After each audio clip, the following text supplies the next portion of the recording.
is a Learfield presentation of the Oregon Sports Network. And Oregon is going to play in the national championship game. Big Ten champions. Big Ten champs. National champions, yes. Oklahoma City bound the Oregon Ducks. Awesome day to be a Duck, man. Boom inside. Touchdown Oregon. He gets loose. Fires. Hit. Pops the three. Oh, yeah. It's all Oregon. This is Duck Insider. Duck Insider. It's about how to be a group of people that know how to love each other to the absolute fullest. Pleasure, joy to be with them each and every day. And I can't wait for the future. It's just fun to be a part of a community that cares, that is passionate, and when we come together, powerful things can happen. This is Duck Insider on the Oregon Sports Network from Learfield, presented by OnPoint Community Credit Union. People are the point. Now let's go live to the Country Financial Studio to talk Oregon Duck athletics.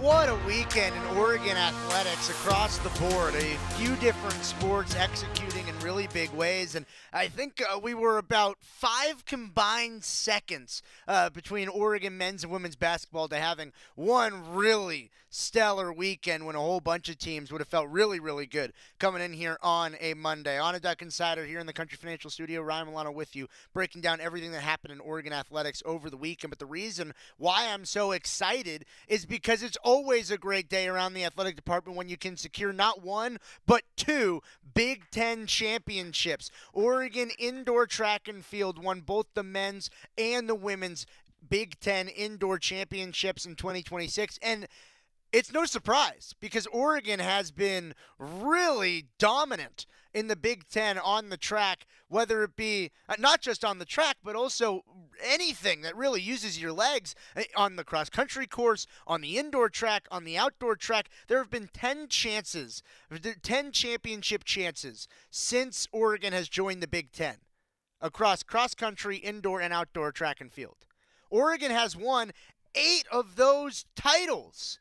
Oregon has won a lot in the Big Ten in track and field. And the way that the Ducks did it over the weekend in the Big Ten indoor championships, well, the men, they got 114 points accumulated. They beat Penn State in their 96 points accumulated. Some of the major events for Oregon, the 3,000 meter on the men's side. The Ducks had 24 combined points racked up in the 3K, with Simeon Birnbaum winning the event at 7:59. Benji Balaz came in at 8:01, and then Connor Burns came in at 8:02. That's good enough for first, third, and fifth place. And in one event, when you can score that many points, 20 points in one event, it means you're probably on your way to doing something pretty special. The middle to long distance in the track and field, on the indoor, the longer distances, it's been where Oregon has certainly made their money over the course of these indoor seasons. In the mile, Thomas Palfrey came in second place, racked up 8 points for Oregon with a 4:11. Elliott Cook with a 4:12, finished in third place. That's 14 more points for Oregon in the long distances. Kai Graves Blanks was on the podium with a second place finish in the 60-meter hurdles, a personal best 7.62 for Kai Graves Blanks. In the triple jump, Trey Betts sat on the podium in third position. He had the 5th best triple jump in Oregon history, and he racked up 6 points. It was a 15-meter and 98-centimeter triple jump for Trey Betts. And then in the shot put, Oregon put up 11 more points on the men's side of things, where Ben Smith came in second with a 19.93-meter throw, and Kobe Lawrence at a 19.29 came in sixth position. The Ducks across the board were all over the podium, and for the women, the Ducks they followed the same blueprint pretty much, where Oregon dominated in the long distance events. This one was a little bit tighter, as Oregon with 101 points outpaced Illinois' 93, and it was in large part due to the mile. Oregon in the mile, Shalana Yildiz 10 points with a first place finish at 4:37. Wilma Nielsen came in second right behind her at 4:38 with 8 points. Juliette Cherubet came in at a 4:41. She finished in sixth position. 21 points across the mile for Oregon on the women's side of things. And in the 3K, the Ducks, they put up 22 points. Juliet Cherubet in a meet record 8:53.81 won. Shalana Yildiz came in second at 8:53.87. Diana Cheritich came at 8:59.61 in fifth position. And then in the 60-meter hurdles, Aaliyah McCormick won the 60-meter hurdles with a personal best and a meet record 7:89. Helped Oregon get their 101 points, good enough for the second Big Ten championship of the day, the men and the women taking down as Big Ten champions. Good result for Oregon track and field. Congratulations on your 8th Big Ten championship across the running events in just 10 tries. That's pretty good. They weren't the only team in action this weekend because it was senior day as well for Oregon women's basketball. We're talking about both basketball teams. We're talking about baseball winning a tournament coming up against Las Vegas against some really quality competition. Oregon softball opened up the Jane, but we'll start with Oregon women's basketball because the Ducks, they played a tight one against Washington on senior day yesterday. A 70-69 final for Oregon, celebrating the Grateful Dead. It was Grateful Ducks night once again. Super cool to see across all sports now the Grateful Ducks being represented, and it really felt like the gratitude was showcased for some of these seniors. Wish it would have sent them out on a better note with the victory, but this was a high-quality basketball game with some elite point guards showing out. Savia Sellers on one side for Washington. She scored 29 points, 5 rebounds, 5 assists. Katie Fiso for Oregon, 27 points, 5 rebounds, 3 assists. One kind of blemish on Katie Fiso's stat line were the 7 turnovers, which really helped Washington throughout the course of this game. But Fiso had a running mate in Ahisa Tute, 21 points and 13 rebounds. It was a really strong performance from Oregon sophomores in a game that celebrated the seniors, and I thought it was really cool to see Astira Tahina, Mia Jacobs, and Amina Muhammad all crack into Kelly Graves' starting lineup for this game on their senior day. Ultimately, Oregon came up 1 point short. The Ducks had the ball. It looked like Oregon was going to get the final possession, but then Washington was able to force a turnover, and on the kind of scramble loose ball, there was a foul committed against the Ducks, and ultimately Washington was able to make a free throw to beat Oregon 70-69. You never want to end the regular season on a loss, but there's a lot more basketball to be played because the postseason is right around the corner. Celebrating the seniors, a little bit disappointed not coming out with the win at Matthew Knight Arena, but ultimately big games are ahead, and you can't focus on one loss. You got to keep your eyes forward on what's in front of you. Kelly Graves, he spoke with the media with that exact same message. He spoke after the game yesterday in Oregon's tight loss against Washington. Here's KG. So, congrats to Washington. And in particular Sellers. I mean, she's a hell of a player. I mean, she really is. And on that last foul, we knew we had one to give, and we were going to take it early, but they kind of cleared the floor, and we let our kids specifically know that if we're beaten on a drive, go ahead and get them. And she just got by us pretty quick, and we got her, but unfortunately she made the basket. So is got to give them credit. And then, even still, we had the chance at our end and, before that play, and had the ball in the hands of the right player. And we just, just kind of a fluke ending. She loses her footing and then hits them. So, I feel bad for our kids. We fought hard. We weren't great in the first half, but I thought the second half we were, much better. And, typical Duck fashion, we sure make it exciting here. How do you kind of just, you don't have a lot of time now, have to play a first-round game in the Big Ten tournament. How do you process this really quickly and move on? Well, I don't know. We have to, right? We just talked to the team and kind of got them re-centered a little bit. We'll take tomorrow off and then, travel on Tuesday. We'll practice before we travel. And then we get right at it, and against a good Purdue team who we, had a battle with just last game. As we were shaking hands with them after the game, they were, because Penn State had beaten USC, they felt like their chances were none to get in the tournament. And the way things worked out, they're in. And so we're going to be playing a team that probably feels like they're playing with house money. And we've got to pick ourselves back up and get it done. So.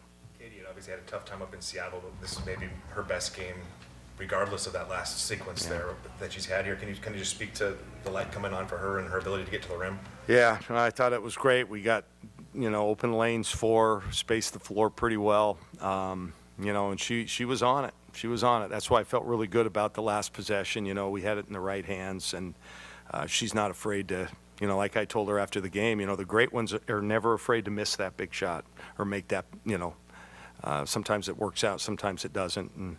But yeah, she was phenomenal in that second half. Both of our sophomores, I thought Ahis was great too.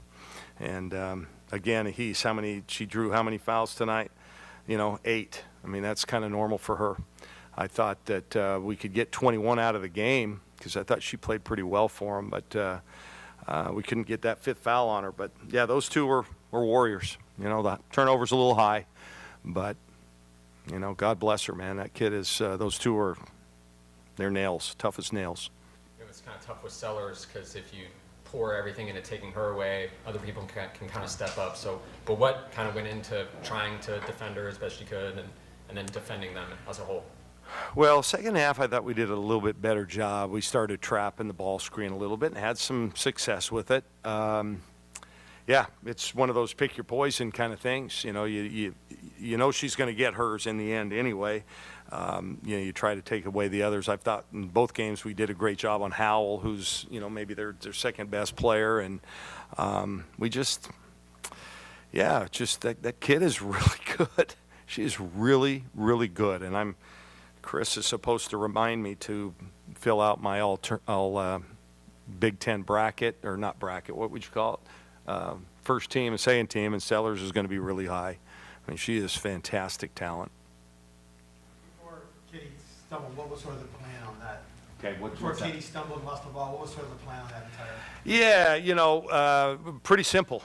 First of all, I thought we had called timeout. I let the referee know that we were going to call timeout as soon as we got the rebound, and of course, they didn't recognize that, and so we had to go full court. Which, kind of disrupted us maybe just a little bit. But no, we were going to just run a simple middle ball screen, space the floor. We had 3 shooters on the court and let Katie and Ahis make the play. I think they forced us a little bit more to the side, and so it wasn't a clean. We wanted a flat screen right in the middle, and we also wanted to set it a little higher. And I think because of the circumstances, we were a little deeper than we wanted to be. And she just didn't have the right angle. Just went a little bit too fast, and that happens. But I just felt, go simple. Get the ball in your best player's hands in the middle of the floor and let her create something. And it just didn't work out, unfortunately. But speak to the senior group and what made them special. It's a good group. They only played here a total of 4 years. Welcome to the new NCAA. But I'm proud of all 3 of them. I'm proud of all 3 of them. They're going to have Oregon degrees. And, when we recruit players, we talk about, 2 things that I think are really important when you choose a school is you want to go somewhere where you can establish roots and where you can grow wings, right? And I just, impressed upon them, even though they were here for a short time, we just wanted them to know that, this can always be home. I look at some of our former players. Eugene is home to them, to a lot of them. And we want this place to be special for them, and we're really grateful for everything that they've done for us. AT has played quite well for us. I don't think she had her best game tonight, but she's played quite well for us down the stretch. And, I think she can be an X factor in the NCAA tournament because she is such a good shooter and can relieve Katie a little bit. Katie's not built for 40 minutes a game sometimes, and so it's nice to have somebody, even when they're playing together, that can take some pressure off Katie. Amina has, she's kind of a college pro. It's funny to say that nowadays because they're all pros to some degree. But she just, brings her lunch pail every day and works hard and does her job, and you don't always notice her. But, I tried last night. We had a little get-together, and I talked to her. We don't win the Vanderbilt game last year in the NCAA tournament without her offensive rebound on a free throw. So those are the kind of plays she makes. Doesn't always show up in the in the stat sheets, but she just kind of makes winning plays and can defend multiple positions. And she's a good, really good kid. She really is. And obviously Mia is hurt right now, and she didn't play all that well tonight. We just wanted to get her in so that the Big Ten tournament wasn't going to be her first action back. And I think she's fine. I asked her after, and she seemed to be fine and felt good. But she's going to be big for us, I think, in the NCAA and the Big Ten tournament, because she shoots the ball so well, and she's had big games for us this year. And certainly with Heese and Katie and Mia, those are three different kinds of players that can score at three different levels. And so, yeah, I think Mia, this will be her first NCAA tournament. I'm also looking ahead to that, you guys. I probably shouldn't, but, this will be a great experience for her. So I love all three of them. I truly do. And they've given us a lot, even though it's been a short period of time. They'll be remembered. 15 over points in the second half. What did you see working for her in that stretch? Well, they went small a lot tonight, and so we were able to exploit that a little bit. They did a good job on her up there with their length, but for whatever reason, they went a little bit smaller at times tonight, and she was able to get around the rim. I would have liked to have seen her attack the rim a little bit when she got at the high post. I think she settled for a couple shots, but she's just a warrior. I mean, she plays so hard. Clutch games this year. How do you think that prepares you moving into tournament basketball? Well, we'll be prepared. I don't know how many close games we've played. We've won some. We've lost probably more. But, because the NCAA tournament, most of the games come down to that. And so we'll certainly be battle tested. I was looking at just looking back at some of the games that we, kind of let get away, or we had a chance to win, or, and we were right there. Our record could be completely, a lot different, but we just didn't make the plays. One of the things tonight, we wanted to turn them over a little bit more in that first half, man. We couldn't get into our three-quarter court stuff because they were getting the ball inbounds so quickly, and man, they really pushed tempo tonight. It was an impressive game on both sides. Both times that Oregon and Washington played this season, those two teams did battle, and it was an important game at Mathnet Arena ultimately that Oregon lost against Washington. The Ducks have been in close games all year long, but there were some particular individual standouts in Katie Fiso and Ahisa Tute. I mean, the two of them combined for 48 points in this game, and Ahisa Tute had a 21-13 double-double. It's impressive, the sophomores for Oregon, what they've been bringing to the table, and they're playing some really good ball now headed into postseason play. The postgame reactions on senior day from the two sophomores in Fiso and Atute. Katie, could you take us to that last possession? Y'all, shoot. Just need to slow down. Lost the ball, and then I ran into Devin, like y'all saw. You kind of balance obviously that's a tough moment, but you were playing really well at that point, career high 27. How do you kind of balance trying to carry that positive momentum into the Big Ten tournament and not letting this last moment fester? Yeah, definitely. It's definitely a tough loss. A game we could have won. Came down to the last possession, and obviously didn't deliver. But like I always say, like, who doesn't want to play more games? I love this sport. I love this game, so playing more games, I'm kind of happy for it. So, what was working just for you with your scoring? Just being aggressive. When I have that mindset, when I want to get downhill, I'm more than capable of doing that. And you guys seen that. So, just having that mindset to attack from the jump to the end of the fourth quarter. So, staying aggressive for sure. For you, another double-double, and you really took advantage when they went small there, I think, at the beginning of the fourth quarter. What was working for you there, I guess, in the start of the fourth? Well, we won a lot of sets that were meant to take advantage of the fact that they played 5 guards, and I think we did, because obviously I can guard a guard, but guards have a harder time guarding me, so that we took advantage of that, and I think my teammates did a great job of getting me the ball, and I didn't want to let them down, so I finished. I'm curious for you, how does this particular game, how's this going to feel you going forward into the next week here? How's this going to be motivation? Yeah, just using it as a confidence booster, seeing the shots fall in, seeing that type of rhythm, get my rhythm in. So just using the things that work for me, and obviously learning on the things I need to get better on, being patient, slow down, and just being a solid person for this team. So. As you see some of your players move on and graduate, what does legacy mean to you guys, and how are you kind of thinking about that going into these next couple of years?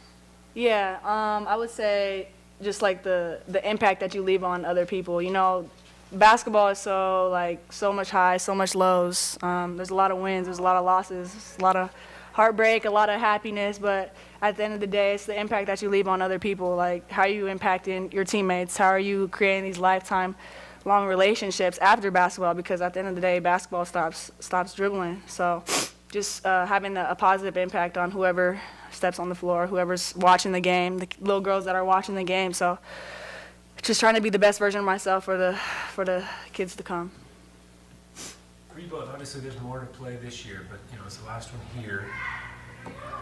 What do you need to take from this year as you start to think about transitioning next year, about just not getting yourself in the holes that obviously hurt you like they did tonight? Obviously, we need to take that. We have to be more aggressive defensively, because later we started going more reds and we started trying to be more aggressive, and it really showed. I feel like we got a lot of more turnovers. We also need to lock in offensively a lot more, because early in the games sometimes we have a slow start and we dig ourselves a hole, and then we have to fight the entire game to come back. So I feel like that's something we need to take with us for next year.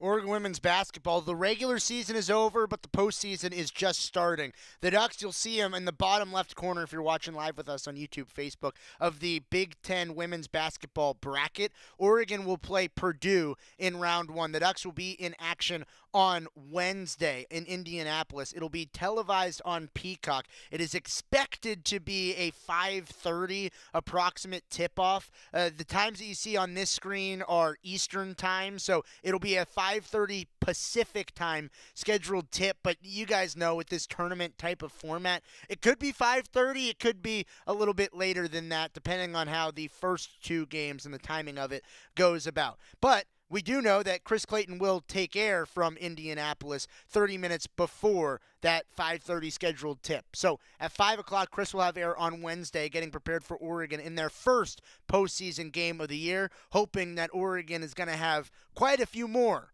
postseason games of the year as the Ducks navigate through not only the Big Ten tournament, but also the NCAA tournament coming up.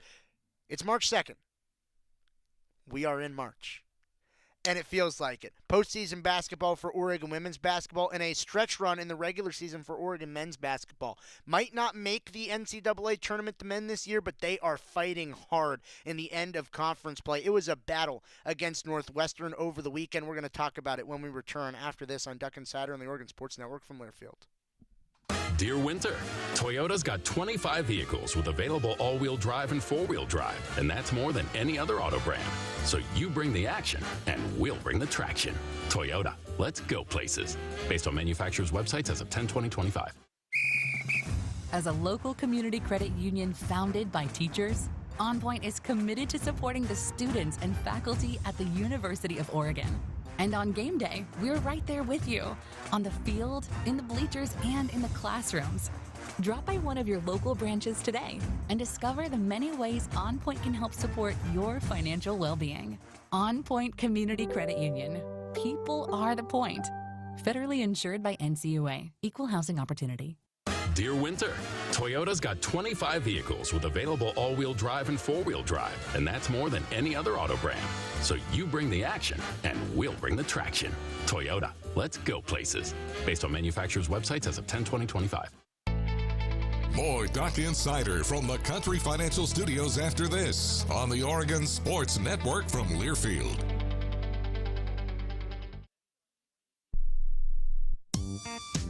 When I smoke weed, I get lost in the music. I like to isolate each instrument. The rhythmic bass, the harmonies on the piano, the sticky melody.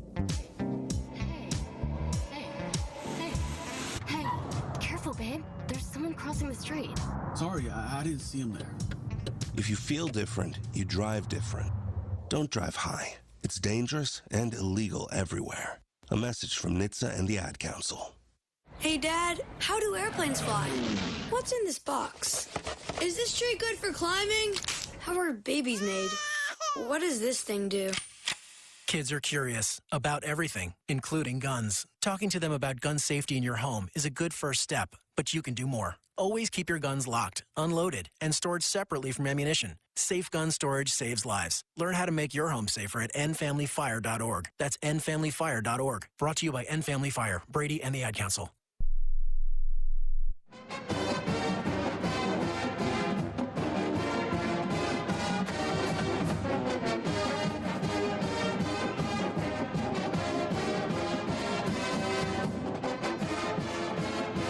We are back inside the Country Financial Studio. It's Stuck Insider, brought to you by OnPoint Community Credit Union. Ryan Milano here with you on a Monday, breaking down the weekend in Oregon athletics. And men's basketball was in action on the road in Evanston, Illinois, going up against Northwestern. And this was a tight-fought game. It really felt like it was premier, just in terms of like great basketball games between both the women yesterday and the men on Saturday. Both were objectively great games that Oregon just came out on the losing side of. 63-62, the final score. Northwestern, they got an offensive rebound on their final possession when Oregon had a 1-point lead, and ultimately Martinelli hit a buzzer beater to beat Oregon 63-62. The Ducks, they saw a pretty strong performance from Nate Biddle. He had 19 points and 9 rebounds. KJ Evans with a 15-15 game. It's not very often where you see 15 rebounds. 15-15 for KJ Evans. Oregon had their star players show out, and they played pretty well. But ultimately, what Coach Altman will tell you is the turnovers really bit Oregon in this game. The Ducks turned the ball over 16 times, and losing by 1 point, it proved to be one too many. Possession games, 1-point games for both the men and the women, and ultimately the Ducks, the men's basketball team, has been playing really competitive down this stretch run of the season, but came up just 1 point short, and the game was just 2 seconds too long. Joey Mack in his post-game conversation with Dana Altman. Coach joins us, and, well, Coach, never want to be on that side of that one, do you? Oh, just bad turnovers, gave up an offensive rebound there. We got the shot, missed the first time, and Jamari didn't get his block and gave up an offensive rebound and gave him another opportunity. So, yeah, it hurts. It hurts. We had our opportunities, just didn't get it done. What are some of the stats that stick out to you from the box score? Turnovers. Again, 16 turnovers. Just, we can't turn the ball over that. Our guard play, but, Nate had 4, so did KJ. It wasn't only the guard play, but, our execution, just not very good. Not very good. Takeaways now getting ready for Illinois. Well, they're, a really good team and can really score. We did some good things defensively, but obviously not enough. Had the 12-point lead and then just gave up 4 really easy baskets. Probably should have got a timeout there. Just, that's on me. Waiting for the 16-minute, TV timeout, and it was just poor defense. Well, getting ready for that one, Coach. I appreciate you taking the time. Thank you. All righty. Thanks.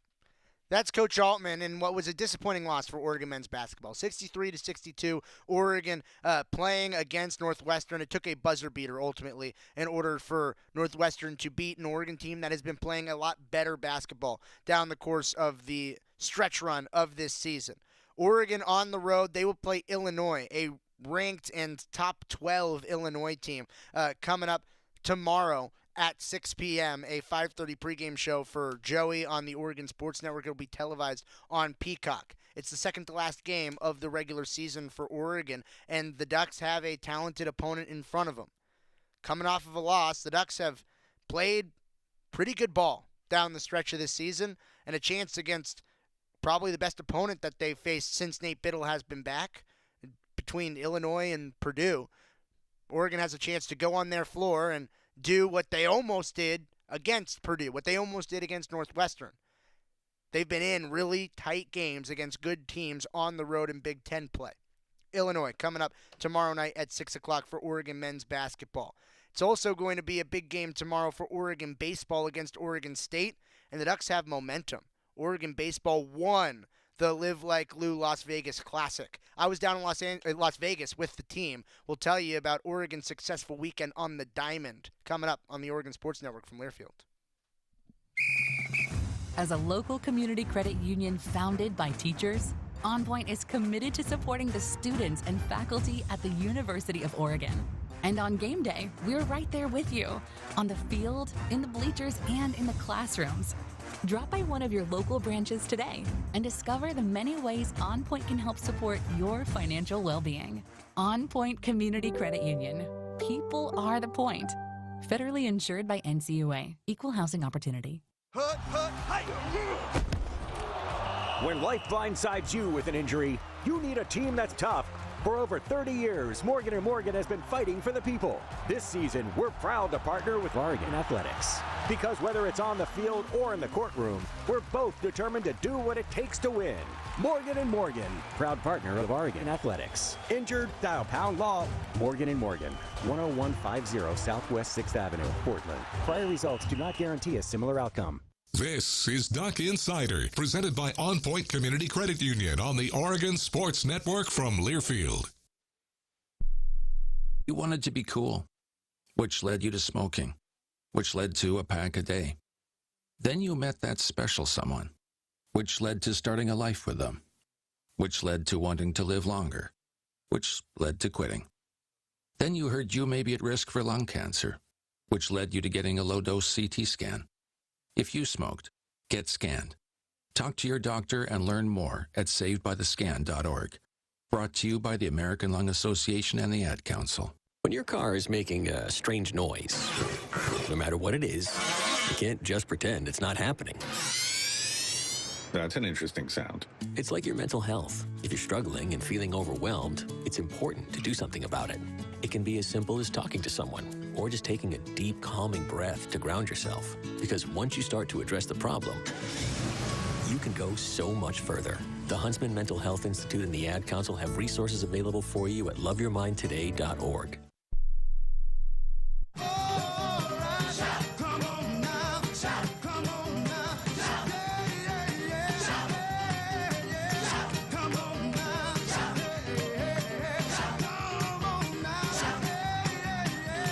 It was a fun weekend down in Las Vegas with the Oregon baseball team as the Ducks were at the Live Like Lou Las Vegas Classic, and Oregon had a really successful weekend. And we're here on a Monday on Duck Insider in the Country Financial Studio telling you about it as the Ducks, they played in a tournament that featured 4 postseason teams, 4 regional teams, and all of them top 2 seeds in their regions over the last season in the regional rounds. And Oregon, going up against Arizona, UC Irvine, and Vanderbilt, came away with a tournament win. The Ducks won the Live Like Lou Las Vegas Classic. It happened on day 1. Oregon beat Arizona by a score of 7-2. Will Sanford and Tanner Bradley were really good on the bump. Oregon hit 3 home runs in that game. Then Oregon against UC Irvine, they lost 8-6 in the middle game against UCI in what was a back and forth roller coaster type of game between 2 really quality starting pitchers. Oregon was down 3-1 heading into the 7th, 3-2 heading into the 8th. Oregon put up 3 runs in the top of the 8th. It looked like Oregon was going to capture the momentum, but then ultimately UC Irvine, they were resilient. They ended up winning this game by a score of 8-6. And the very next day, Oregon came back against Vanderbilt, and against a very talented Vanderbilt team, the Ducks hit 4 home runs and ended up winning 6-4. And the way that the tiebreakers worked in this tournament, Oregon came away with the tournament victory. It was a really fun weekend down in the desert. The ball was flying. The air was warm. It was fun to be around this Oregon baseball team, and they're playing some pretty good baseball. Reminder, Oregon baseball, 3 o'clock tomorrow against Oregon State at PK Park. Be at PK Park. It's the only time that Oregon State's going to be at PK this season. And Oregon has momentum after their 6-4 win against a very quality Vanderbilt opponent. Coach Wazakowski breaking down Oregon's tournament victory and a Sunday win to ultimately go 2-1 on the weekend. He spoke with the media down there in Las Vegas. Excited to be a part of the tournament. Very well-run tournament, great teams. to have that experience this time of year, early part of the season, I think is invaluable, and we just appreciate the opportunity to be able to be here and represent our great school. How'd you feel like, just over the course of the 3 games, how'd you feel like your team did against good competition coming away as opposed to the first 2 weekends? How'd you feel they did this time around? What are your feelings about it? Well, I mean, obviously, the competition level is really good this weekend, right? And so I thought we matched it. I think that there's a feeling in the locker room that we should easily be 3-0 on the weekend, and we weren't, right? And so we coughed the game up on game 2. But again, we had, I think there's just great lessons to be learned about our team, and these days of transfer portal and draft and all that stuff. I mean, you're rolling about 50% of your team are new guys, and it doesn't matter how many scrimmages you play or whatever. It just you're not going to see and feel the energy and whether they can do it or not in big times and big situations. I was really proud of a guy like Devin Bell to be able to come in today after yesterday. He left on a stinker, and today he answered the bell, in yeoman's terms. So I just think there's a lot of lessons to be learned, and an opportunity to play in a tournament like this is why we schedule it. To kind of go into one of those new guys, Angel Wyatt, the starting right fielder today. Yeah. I mean, he's just been on a tear to start off the season. I mean, he didn't even strike out until yesterday's game. I want to know your thoughts on him and what you're hoping to get out of him for this season. Well, he's a really talented player, right? Turned a lot of money down to be here. You can see how, I mean, he reminds me of back in the day, a teammate of mine named Danny Melinda. It's the same kind of swing, just a gorgeous left-handed swing, and he's a really good player. We're lucky to have him. I think his line score was only 1 for 4 today, but I think he squared a couple of balls up and kind of came on the short end of the stick, even with a 1 for 4. But he's a great player. We're lucky to have him, and he's off to a good start so far. What about got to get a comment about your starting pitcher, Scolari. Just tell me what you thought of his outing today. Well, he was dominant. Yeah. Off of a really good hitting Vanderbilt team. I mean, those guys are big physical men, right? And that's the fun part about today's game. I mean, if you came to today's game and watched our game, I mean, that's when you stand next to those two teams. I mean, that is a physical looking, 2 sets of men right there. That's the furthest thing from a high school game or anything at all. Those are some big kids. And they make hitting the ball going 400 feet, they make that look kind of routine and easy at times, especially, in the 6th inning. I don't know, it went from calm to 35, 40 mile an hour wind blowing out of here. So, I mean, I don't know. I just felt like Cal really answered the bell. I mean, he was dominant. He threw, he had 4 pitches for strikes today. Velocity was really good, basically sat in the mid-90s, touched a little bit higher, a little bit lower from time to time. But, I mean, basically low to mid-90s the entire time. And with command of the ball. I thought he was a real competitor today, and he looked good.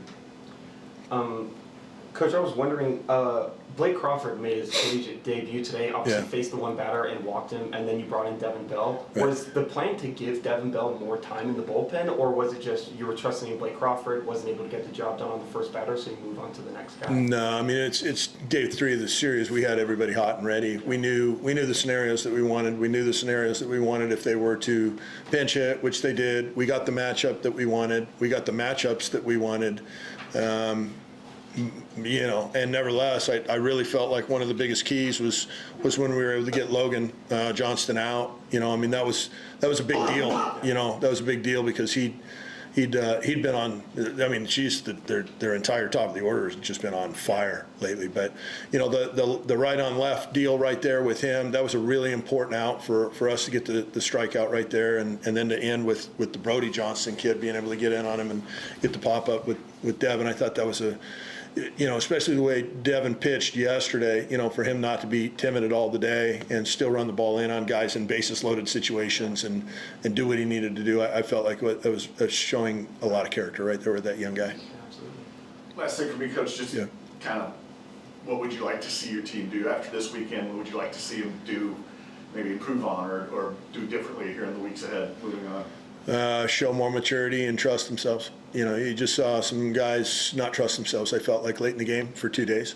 Yeah. But the experience that we gained from that also is just invaluable, to where they felt it. And, Devin is a great example. Didn't handle it yesterday. Today he comes back, and he handles it very, very well. So the maturity piece.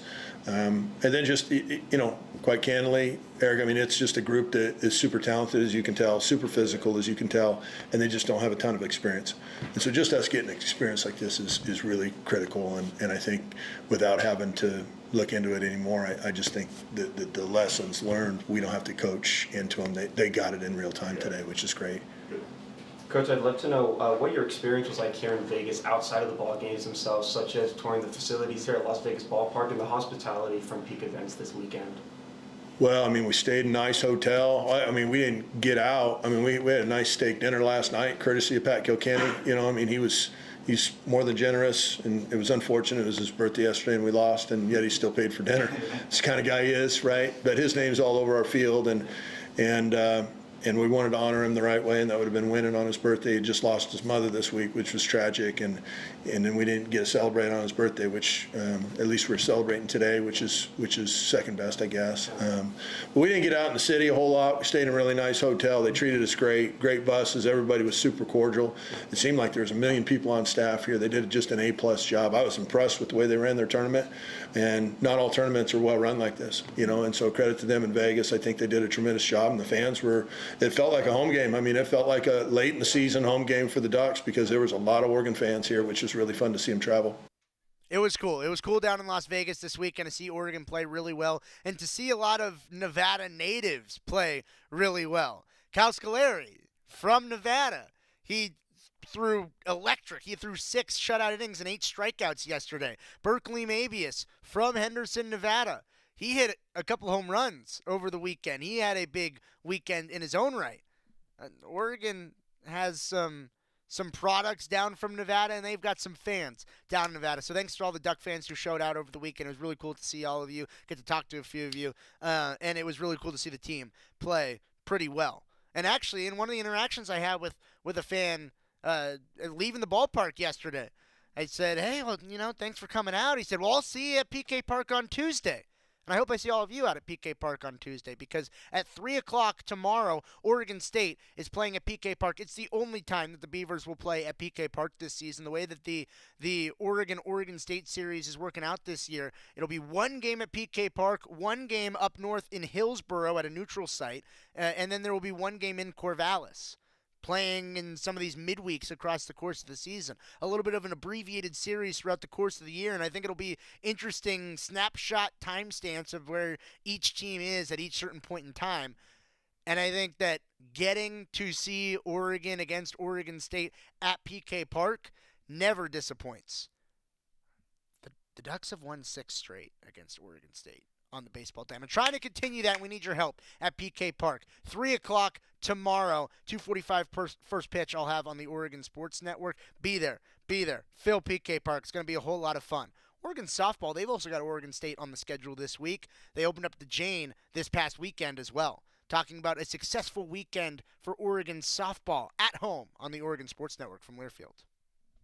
At Shadow Hills Country Club, we're more than just an award-winning golf course and practice facility. Our events team offers all-inclusive event pricing that allows us to take care of all the details while you enjoy your event. Our indoor and outdoor venues offer you a wide variety of fully staffed options that put the focus on you. From weddings to business and social events, at Shadow Hills Country Club Events Center, you get the benefits of a resort atmosphere and amenities in a peaceful country setting, just minutes from downtown Eugene. Call for a tour today or visit shadowhillsevents.com. Hey Duck fans, at Country Financial, they make insurance easy. Whether you're shopping for home, auto, or more, their representatives will take the time to understand your specific needs and explain what options work best for you. Worry less and feel more confident knowing you're covered. Visit countryfinancial.com to get started today. Experience more with Country Financial. Auto and home insurance policies issued by Country Mutual Insurance Company, Country Preferred Insurance Company, and Country Casualty Insurance Company, Bloomington, Illinois. More Duck Insider coming up on the Oregon Sports Network from Learfield. There's danger out there. It lurks on highways and quiet neighborhood streets. It's more likely to kill you than a shark and more terrifying than the biggest snake. Distracted driving claims lives every day. Every notification, swipe, social post, video, or selfie while driving risks your life. So while you might think public speaking or the zombie apocalypse is scary, what's really terrifying and even deadly is distracted driving. Eyes forward. Don't drive distracted. Brought to you by NHTSA and the Ad Council. We asked parents who adopted teens to share their journey. If you build a relationship, then it becomes easier. If you build trust, it becomes easier. As a parent, you want what's best for your child. To give them the love that a child needs is probably the best thing you can do for a teenager. Learn about adopting a teen from foster care. Visit adoptuskids.org to learn more. A message brought to you by Adopt US Kids, the U.S. Department of Health and Human Services, and the Ad Council.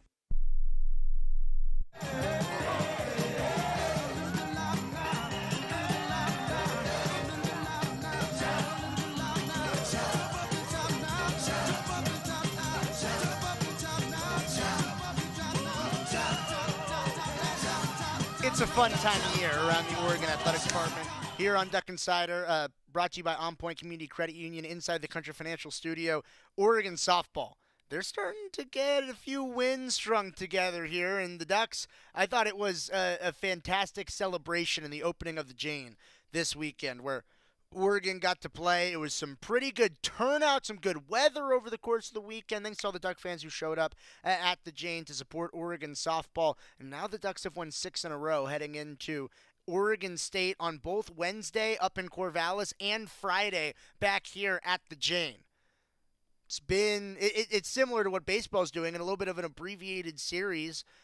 Ducks will play 3 games scattered throughout the course of the year. It just happens that 2 are pretty close to each other on Wednesday and Friday of this week, and the Ducks taking some momentum into it. Coming off of a successful 5-0 weekend to open up the Jane at home, Coach Lombardi spoke with the media after a doubleheader win yesterday. Here is Coach Lombardi getting her conversation with the media after opening up the home field this weekend. Just kind of building off what we just heard from Riley, she said that you got to tell her to trust her swing and just to keep going. As a coach from you, just knowing what she kind of went through those first 3 weekends, how did it feel to finally see her put a ball over the wall in left field and get going with that? Really good. Riley's so talented, really good. Sometimes you just have to work through some things. Each year it's going to be a little different, and I think she's been great at just being patient and know that it's going to come and just give it time to come. So just loved it. I mean, the ball that she hit before that, she hooked over the dugout, and I mean, she hooked it. It's not about the hook, but it was the power that came behind it that I'm like, wow, this next pitch is going to be scary. So I just love it. She's just so good at what she does, and I just really like how she's just continued to stay patient and go after it. Amari just said that, when you're able to have, 9 different batters come up and get an RBI for you and you can hit that well, that the feeling is still calm in the dugout. From a coach's standpoint, when you're watching them take their at-bats, what are you seeing? Are you seeing that same calmness? Are you seeing still pitch selection being good? Or? Yeah, I felt this weekend, you could see from the beginning of the weekend to today, we have just been getting closer and closer to who we are. And I think this lineup is lethal. I think anybody can come in. I mean, I've been talking about our power since the fall, and I believe in that power. And so I think you're just starting to see them gel more together and really just pass the bat. So I'm excited to see what's next for this group on Wednesday and then this next weekend. Coach Martin was saying on Friday night that maybe if you hadn't faced the challenges you have over the course of the beginning of the season, that you wouldn't have been so confident in the 7th, 8th innings in that late one. Just how do you feel that confidence kind of leading to a game like this where you get out ahead early and then can just continue to add it on after that? Yeah, I think that's just that, we talk a lot about internal, having that internal fire in front of you. And sometimes you can get out ahead early and then just stop. And what I appreciate is that they didn't. Nobody wanted to make the last out. These guys wanted to continue to hit the ball hard and just kind of flow through the lineup. So I agree, though. I think of some of these games where we've had to come back and win. I don't think that happens if we don't have the schedule we have. So I think it's obviously we want to win every game, but I think there's just more to it versus the wins and losses. I think it's about what it's going to do for us. Are we going to be battle tested? Do we know how to come back and win? Do we know how to put teams away when you should be putting them away? And I think we're starting to figure out a lot. What was it like to be able to have the depth come out and actually present itself during the game? You had players coming off the bench that were executing. Rowan, for example, coming out, closing out the game. Being able to have that depth and the productivity from those players. I think it's important because you just have so many different matchups, and when you have different matchups, it gives you more room and not having to just depend on the same. We've got to be able to depend on everybody, and just watching us just flow through our lineup and constantly turn the bottom back to the top and have different people that are on the bench coming in and being aggressive and getting what they want, I think was really important for us. Elon's got an OPS just under 1,800 in 8 games here now. Just what did you see from her this weekend, and where does this rank among the best you've seen from your players? What I would say first and foremost is just I'm really, really proud of her leadership. Like the leadership that she is providing us offensively, I love what she's doing. That's the things that you all don't get to see her do. You just get to see the outcomes at the plate. But from there at the plate, she just knows and expects that she's going to get a hit. And I love that mindset. This is a tough game, and I just love the mindset. Love how aggressive she is. Again, she's just very calculated, and I appreciate what she's doing. Elon started the game out over 2, but how good does it feel to have everybody else in the lineup step up and pick up where, obviously the fly ball and the ground out, but everybody else seemed to step up early? And how good does that feel we talk about the depth and just everybody able to come together and play ball? I think it's really good because, we can't sit and constantly depend on her to always be the one. And I think when you have different athletes throughout the lineup that can be the one, that's a pretty tough lineup.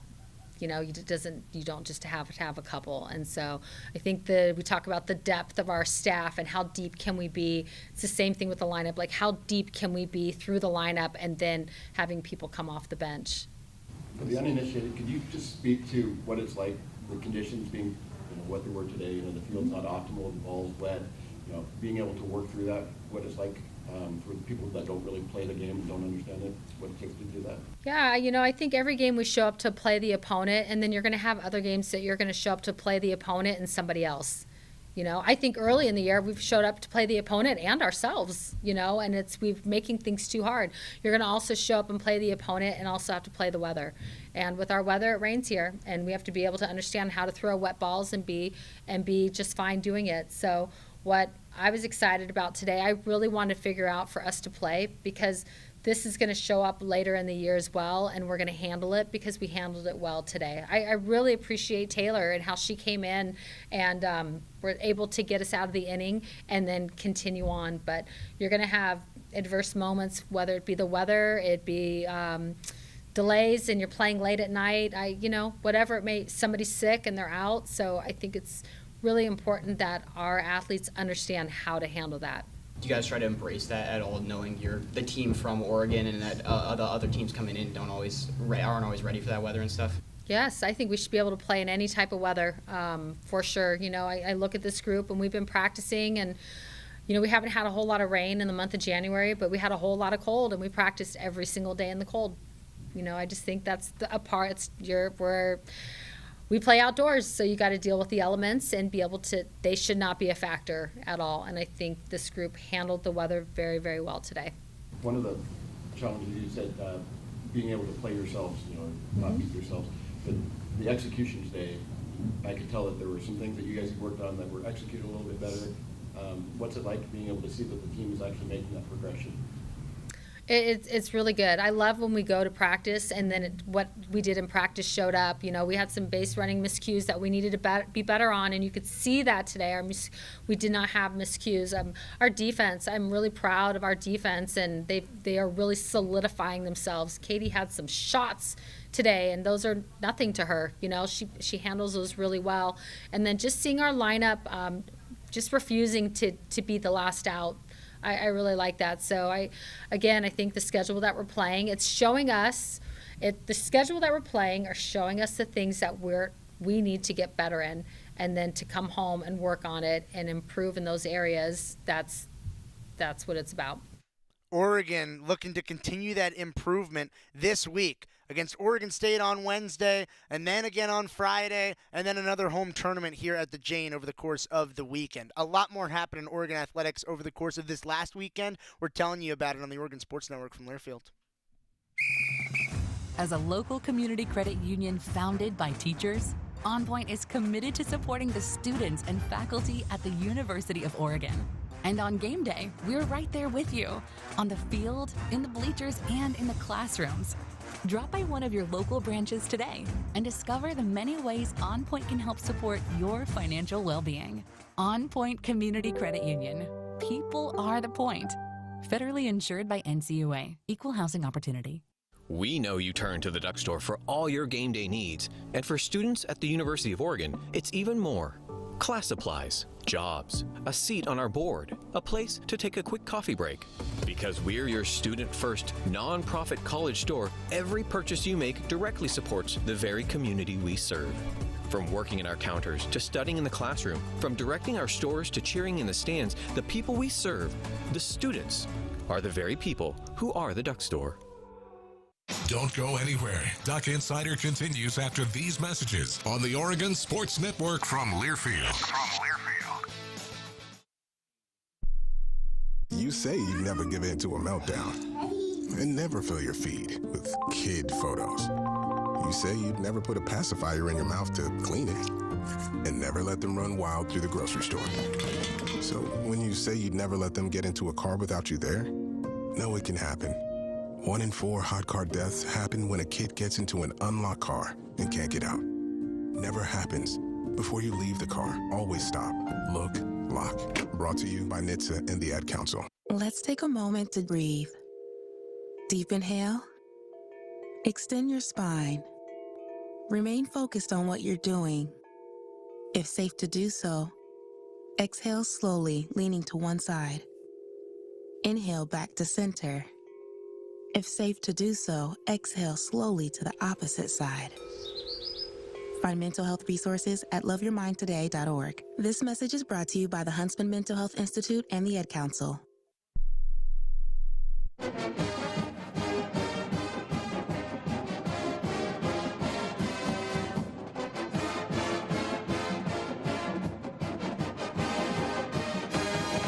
Back inside the Country Financial Studio, it's Duck Insider, brought to you by OnPoint Community Credit Union. Ryan Milano with you, breaking down everything else that happened in Oregon athletics. We talked men's basketball, women's basketball, Oregon track and field taking home 2 Big Ten championships, Oregon baseball winning a tournament, and Oregon softball opening up the Jane, and Oregon lacrosse at home as well last weekend had a thrilling performance and a comeback victory that ultimately resulted in a 10-9 win over UC Davis as sophomore Lily Fortin scored a go-ahead goal in the final minutes of the match against UC Davis. It was Oregon down by about 3 early in the third quarter. They were down by 3. The Ducks went on a 4-0 run, and ultimately it was back and forth throughout the ending until Oregon was able to come out victorious 10-9 against UC Davis to defend Pape Field. Oregon Beach Volleyball got their second-ranked win in program history over the weekend. It is a new era of Oregon Beach Volleyball, and they have played a really difficult schedule to start. And the Ducks got a ranked victory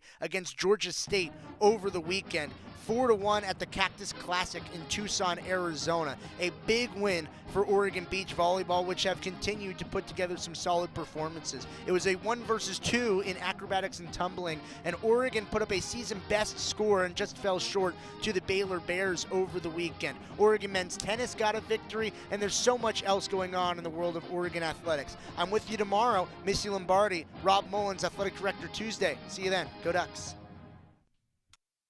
Put your phone on D&D, that means that do not disturb when you're driving. And when you're going from point A to B, I need you to stay safe, please, so always sing with me. So put your phone on D&D, that means that do not disturb.